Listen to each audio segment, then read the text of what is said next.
सत्वगुण रजोगुण तमोगुण को सरल व्याख्या। भारतीय दर्शन अर्थात् दर्शन अनुसार हरेक मानिसहरूभित्र सद्गुण रजोगुण र तमोगुण तीनै गुणहरू हुन्छन्। तर यी गुणहरूको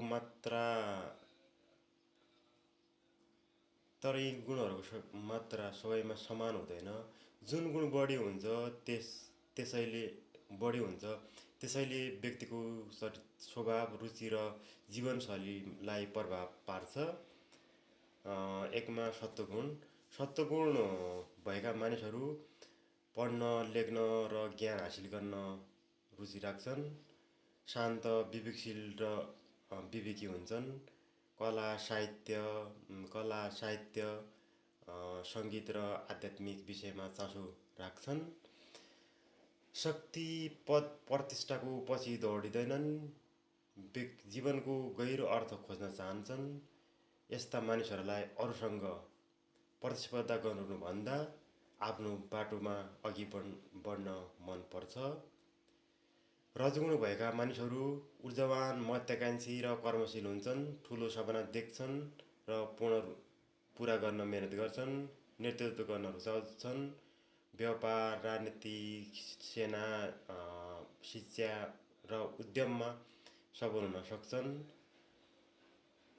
सधैँ केही नयाँ गर्न र अगाडि बढ्न चाहन्छन्।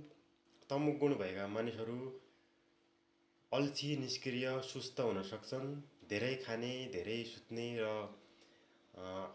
आराममै रमाउने प्रवृत्ति हुन्छ। धेरै काम र जिम्मेवारीबाट टाढा भाग्न खोज्छन्। जीवनमा प्रगति गर्न आवश्यक प्रयास कम गर्न सक्छन्। मुख्य सन्देश: कुनै पनि मानिसहरू पूर्ण रूपमा सत्वगुणी भने रजोगुणी र तमोगुणी हुँदैनन्।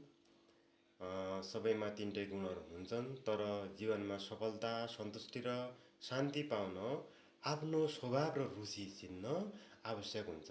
जब मानिसले आफ्नो वास्तविक प्रकृति अनुसार काम गर्छ, तब उसले राम्रो परिमाण र आत्मसन्तुष्टि प्राप्त गर्न सक्छ।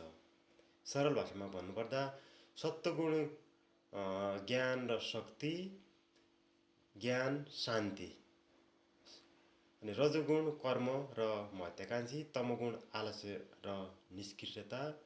जीवनको उद्देश्य सत्वगुण बढाउँदै, रजोगुणलाई सही दिशामा प्रयोग गर्दै तमोगुणलाई कम गर्नु हो।